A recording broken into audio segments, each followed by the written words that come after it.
चाय की चुस्की के साथ गर्मा गर्म खबरों को लेकर एक बार फिर से हम हाजिर हैं। मैं हूं नवीन, मैं वही हूं जो कल आपके साथ था, आपसे बातें कर रहा था। और इस भाई ने भी कल जैसी ही कुछ चाय बनाई है, यानी कि पत्ती थोड़ी ज़्यादा है और शक्कर थोड़ी सी कम, माइंड मत करना है। लेकिन हाँ, इन 24 घंटों में कल से लेकर आज तक में इन खबरों के रंगमंच में बहुत कुछ बदल चुका है। तो चलिए शुरुआत करते हैं इस सियासी गलियारों की खबर से जो आ रही है। अभी चुनाव आयोग ने अभी तक चुनाव की तारीखों का ऐलान तो नहीं किया, लेकिन सियासी पार्टियों ने अपनी तैयारी पूरी कर ली है, कमर पूरी तरह से कमर कस ली है और उम्मीदवारों के नामों का ऐलान भी किया जा रहा है। आज समाजवादी पार्टी ने 6 उम्मीदवारों की लिस्ट घोषित कर दी और उसमें मुलायम सिंह यादव का नाम भी।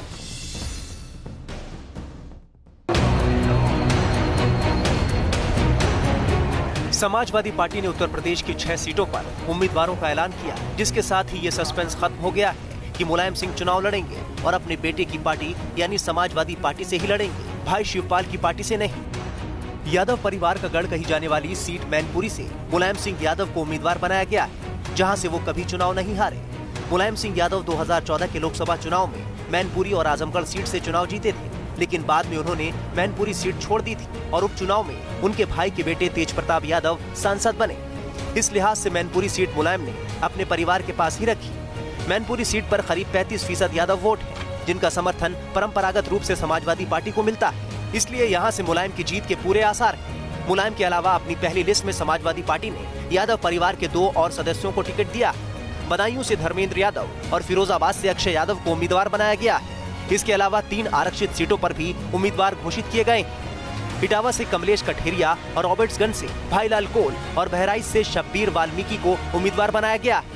पहली लिस्ट जारी होने के बाद मुलायम सिंह यादव के लोकसभा चुनाव लड़ने पर बना हुआ जो सस्पेंस खत्म हो गया है और अब ऐसे में माना जा रहा है कि जो आजमगढ़ के मौजूदा सांसद हैं मुलायम सिंह यादव, उनके मैनपुरी से चुनाव लड़ने पर आजमगढ़ सीट से सैफई परिवार का ही कोई सदस्य चुनावी मैदान में होगा। और जो जानकार बताते हैं, अगर कन्नौज की जो मौजूदा सांसद हैं डिम्पल यादव कन्नौज से चुनावी मैदान में उतरती हैं, तो ऐसे में खुद अखिलेश यादव आजमगढ़ सीट से लोकसभा चुनाव लड़ सकते हैं। वीडियो जर्नलिस्ट सैफुल हसन के साथ हरेंद्र चौधरी, न्यूज़ नेशन, लखनऊ। वैसे सियासत की जो चाय की केतली है सिर्फ समाजवादी पार्टी में ही नहीं है जो उबल रही है, कांग्रेस में भी चाय जमकर पक रही है। आपको बताते हैं कि कल कांग्रेस ने भी देर रात अपने 15 उम्मीदवारों के नामों की घोषणा कर दी। इसमें 11 उत्तर प्रदेश के नाम शामिल है। खास बात यह है कि इसमें राहुल और सोनिया गांधी का नाम तो शामिल है, दोनों अपनी ही पुरानी सीट से चुनाव लड़ने जा रहे हैं, लेकिन प्रियंका गांधी का नाम नहीं।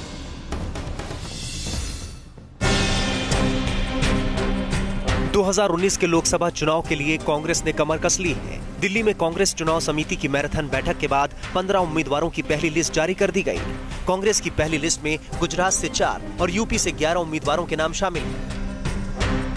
सबसे पहले बात यूपी के 11 उम्मीदवारों की करते हैं। कांग्रेस अध्यक्ष राहुल गांधी अमेठी से ही चुनाव लड़ेंगे, जबकि यूपी अध्यक्ष सोनिया गांधी रायबरेली से चुनाव लड़ेंगी।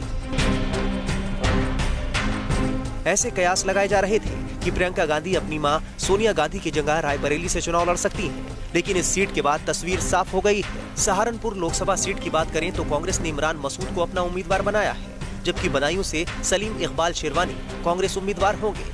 ये वही सीट है जहां से समाजवादी पार्टी के नेता धर्मेंद्र यादव चुनाव मैदान में है। वहीं यूपी के धौरहरा से जितिन प्रसाद को कांग्रेस ने अपना उम्मीदवार बनाया है। उन्नाव लोकसभा सीट से कांग्रेस ने अन्नू टंडन को टिकट दिया है। फर्रुखाबाद से इस बार भी पूर्व केंद्रीय मंत्री सलमान खुर्शीद किस्मत आजमाएंगे, जबकि अकबरपुर से राजा रामपाल कांग्रेस के उम्मीदवार होंगे। जालौन से बृजलाल खबरी को कांग्रेस ने उम्मीदवार बनाया है।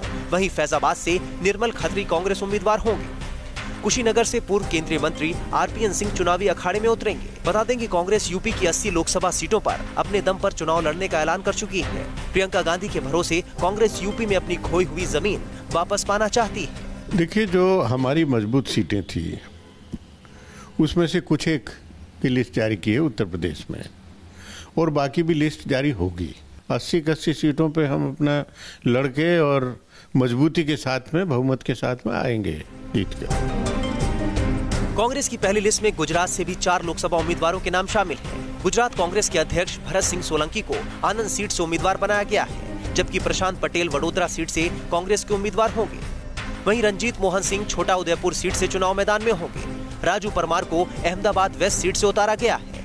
यूपी और गुजरात को मिलाकर लोकसभा की 106 सीटें हैं, जो किसी भी पार्टी के लिए काफी मायने रखता है। अगर कांग्रेस दोबारा केंद्र की सत्ता में लौटना चाहती है तो इन दोनों राज्यों में उसे अच्छा प्रदर्शन करना होगा। Team news nation. कांग्रेस और समाजवादी पार्टी की लिस्ट देखकर एक सवाल जहन में आता है कि क्या महागठबंधन बनने से पहले ही बिखर गया? क्योंकि कांग्रेस ने जिन उम्मीदवारों को उतारा है वैसे ही आप देख सकते हैं समाजवादी पार्टी के जो परिवार के टिकट हैं उन उम्मीदवारों पर भी कांग्रेस के कैंडिडेट खड़े हुए हैं। तो ऐसे में यह सवाल तो उठना लाजिम है कि क्या समाजवादी पार्टी, बहुजन समाज पार्टी और आरएलडी के गठबंधन में कांग्रेस को ना है? बातचीत में मैंने यही कहा है कि कांग्रेस हमारे साथ है, गठबंधन में साथ है। आदरणीय मायावती जी, बहुजन समाज पार्टी, आज हमारे साथ जयंत चौधरी जी हैं, कांग्रेस पार्टी भी साथ है। तो ये सवाल आपके मन में कहां से आ जाता है कि कांग्रेस पार्टी साथ नहीं है? कांग्रेस हमारे साथ है। 3 दिन पहले अखिलेश यादव ने यही दावा किया था। अखिलेश के इस दावे के बाद यही अटकलें लगाई जा रही थी कि पर्दे के पीछे कांग्रेस, एसपी और बीएसपी के बीच कुछ ना कुछ चल रहा है। लेकिन कांग्रेस ने उम्मीदवारों की पहली लिस्ट जारी कर संभावनाओं पर एक तरीके से लगाम लगा दिया है। यूपी में कांग्रेस ने 11 सीटों के लिए उम्मीदवार की पहली सूची जारी की। उम्मीदवारों की दूसरी सूची जल्द जारी हो सकती है। कांग्रेस ने बदायूं से सलीम शेरवानी को मैदान में उतारा है। यहाँ से समाजवादी पार्टी के वरिष्ठ नेता और अखिलेश परिवार के सदस्य धर्मेंद्र यादव चुनाव मैदान में है। लिस्ट से कांग्रेस के तेवर की झलक दिखाई दे रही है। यूपी में एसपी, बीएसपी और राष्ट्रीय लोकदल का गठबंधन है। कुल 80 सीटों में से एसपी 37 और बीएसपी 38 पर चुनाव लड़ रही है। 3 सीटें आरएलडी के हिस्से में है। जो कांग्रेस के तेवर है उससे ये तो नहीं लगता कि वो गठबंधन में अपनी जगह खोज रही है। यूपी में पिछले कुछ दिनों में हुए सियासी घटनाक्रम पर नजर डालें तो कांग्रेस यूपी में छोटी पार्टियों से तालमेल में जुटी है। जो हालात है उससे यही लगता है कि राज्य में त्रिकोणीय मुकाबला तय है। प्रियंका गांधी यूपी में जनाधार बढ़ाने में जुटी है। कांग्रेस यूपी में प्रियंका फैक्टर पर भरोसा कर रही है। प्रियंका जी के आने के बाद जरूर फर्क पड़ेगा है, और वो सक्रिय हैं, सब मीटिंग्स कर रही हैं, लोगों के सब मिलजुल रही हैं, और इसके बाद फिर उनका कार्यक्रम आगे चालू होगा। कुछ जानकारों का कहना है कि अकेले लड़ने से कांग्रेस को नुकसान भी हो सकता है और दूसरी तरफ से फायदा भी हो सकता है। जानकारों के मुताबिक त्रिकोणीय मुकाबले में कांग्रेस को अगड़ी जातियों का वोट मिल सकता है और इस वजह से बीजेपी को नुकसान हो सकता है। जानकारों का कहना है कि कांग्रेस की अकेले लड़ने की ये वजह भी हो सकती है। Team news nation. तो इधर महागठबंधन में कांग्रेस की एंट्री पर तो पूरी तरीके से फुल स्टॉप लगता दिखाई दे रहा है, क्योंकि समाजवादी पार्टी की एक और लिस्ट भी सामने आ गई। चलिए बड़ी खबर सीधे आपको वही दिखा देते हैं कि किन कैंडिडेट को इस दूसरी लिस्ट में जगह दी गई। और उसमें बड़ी खबर यह है कि डिंपल यादव को इस बार चुनाव मैदान में उतारा गया है। डिंपल यादव कन्नौज से मैदान में उतर रही हैं। उषा वर्मा को भी टिकट दी गई है। पूर्वी वर्मा को खीरी लोकसभा सीट से उतारा गया है। कन्नौज से डिंपल यादव चुनाव लड़ेंगे। समाजवादी पार्टी की दूसरी लिस्ट के 3 प्रमुख नाम हैं। उषा वर्मा हरदोई से टिकट पे हैं और विमेंस डे के दिन 3 महिलाओं के टिकट समाजवादी पार्टी से सामने आए हैं। चलिए आगे बढ़ते हैं और अब बात करते हैं आज की सबसे बड़ी खबर की। सुप्रीम कोर्ट ने अयोध्या मामले पर एक बड़ा फैसला सुनाते हुए मध्यस्थता का रास्ता निकाला है और इस मामले में 3 लोगों का एक पैनल गठित कर दिया गया है। इन मध्यस्थों में श्री रविशंकर जो आध्यात्मिक गुरु हैं उनको शामिल किया गया, वरिष्ठ वकील श्रीराम पंचू को शामिल किया गया और इस मध्यस्थता बोर्ड के अध्यक्षता कर रहे हैं पूर्व जस्टिस कलीफुल्ला। साथ ही सुप्रीम कोर्ट ने यह भी कहा है कि 8 हफ्तों में इस बोर्ड को अपनी रिपोर्ट सौंपनी होगी। अयोध्या भूमि विवाद को हल करने को लेकर सुप्रीम कोर्ट ने मध्यस्थता का रास्ता अपनाने का फैसला किया है। इस मामले में कोर्ट ने रिटायर्ड जस्टिस कफीउल्ला की अध्यक्षता में 3 सदस्यीय पैनल का गठन किया है। सुप्रीम कोर्ट ने कहा कि मध्यस्थता फैजाबाद में की जाएगी। वहीं कोर्ट ने अपने आदेश में यह भी कहा, मीडिया में मध्यस्थता की प्रक्रिया की रिपोर्टिंग पर प्रतिबंध रहेगा। सुप्रीम कोर्ट ने इस मैटर को एक्सट्रीमली कॉन्फिडेंशियल रखने को कहा है और मैं आप सभी से निवेदन करूंगा कि प्रिंट और इलेक्ट्रॉनिक मीडिया मीडिएशन की प्रोसीडिंग्स को रिपोर्ट ना करें। रंजन गोगोई की अध्यक्षता वाली 5 सदस्यीय पीठ ने मध्यस्थता कमेटी का गठन किया, जिसमें 3 सदस्य होंगे। अब आपको बताते हैं मध्यस्थता कमेटी में कौन कौन होंगे। मध्यस्थता कमेटी में आध्यात्मिक गुरु श्री रविशंकर के साथ वरिष्ठ वकील श्रीराम पंचू का नाम शामिल है। जबकि मध्यस्थता बोर्ड के अध्यक्ष रिटायर्ड जस्टिस इब्राहिम खलीफुल्लाह होंगे। अयोध्या विवाद के प्रमुख मुस्लिम पक्षकारों में से एक हाजी महबूब ने मध्यस्थता के सुप्रीम कोर्ट के फैसले का स्वागत किया और कहा कि उम्मीद है ये विवाद जल्द खत्म हो जाएगा। कोर्ट ने जो फैसला लिया बहुत सूझबूझ के लिया है और मैं चाहता हूँ ये मसले को जल्द से जल्द हल हो तो बेहतर है।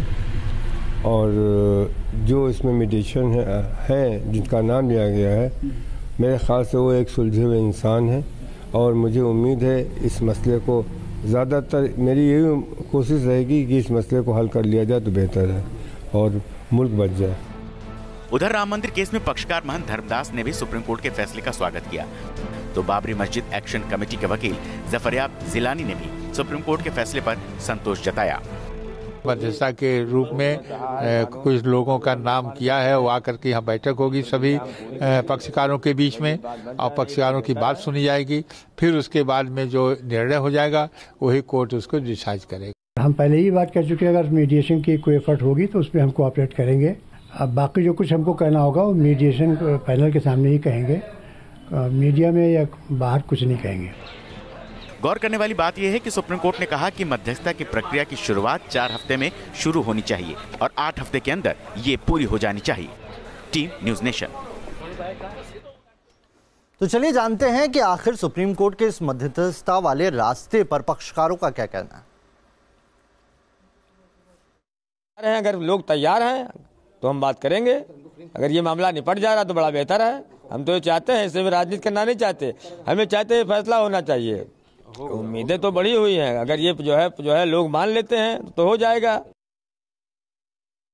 हिंदू जो है सोने की मस्जिद बनवा के देंगे, सोने की, आप जैसी कहिए, लेकिन किसी जो है राष्ट्र विरोधी के नाम से, आतंकवादी के नाम से अगर 1 इंच जमीन पूरे हिंदुस्तान में अगर कोई आपको दे भी देगा तो भी हम 100 करोड़ हिंदू वहां बाबर के नाम से कोई मस्जिद नहीं बनाने देंगे।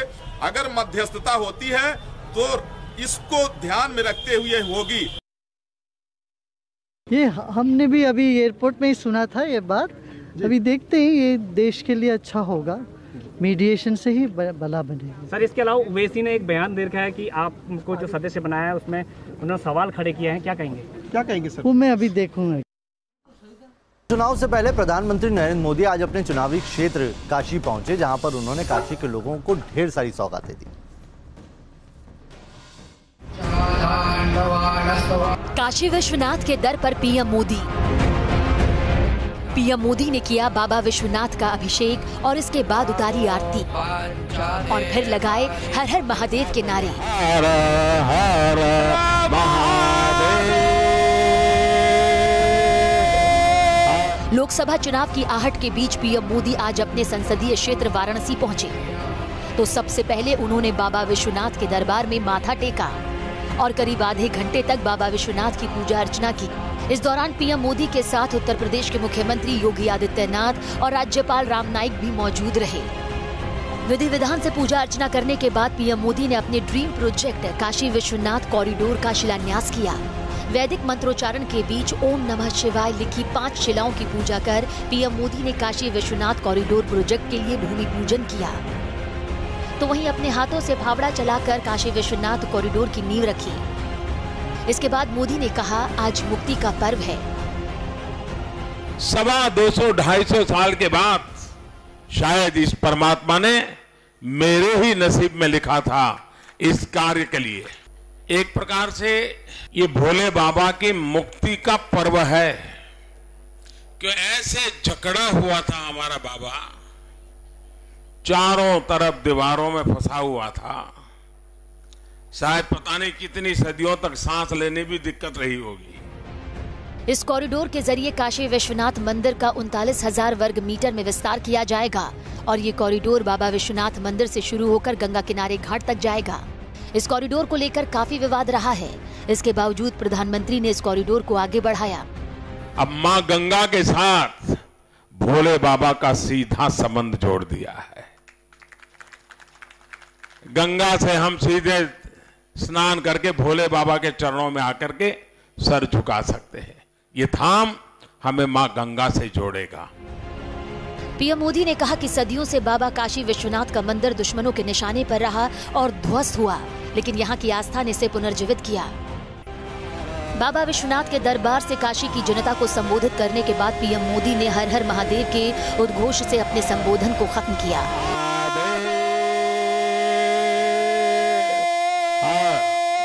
वाराणसी से सुशांत मुखर्जी के साथ टीम न्यूज नेशन। चलिए अगली खबर दिल्ली से आ रही है। दिल्ली में भी आम आदमी पार्टी से आ रही है। वही आम आदमी पार्टी है जो राजनीति की तस्वीर बदलने गई थी। दरअसल इनके एक विधायक नरेश बाल्यान पर इनकम टैक्स की इस वक्त रेड चल रही है और उनसे तकरीबन 6 घंटे से पूछताछ हो रही है। जानकारी जो मिल रही है उसके मुताबिक आम आदमी पार्टी के विधायक नरेश बाल्यान से प्रॉपर्टी डीलर के दफ्तर में आईटी ने छापा मारा। छापे के वक्त प्रॉपर्टी डीलर के दफ्तर में ही मौजूद थे एमएलए और 6.5 घंटे का वक्त हो चुका है। पूछताछ अभी भी जारी है। बताया जा रहा है कि कुछ पैसों की रिकवरी भी हुई है। अब क्या है पूरी खबर और डिटेल आने का इंतजार रहेगा।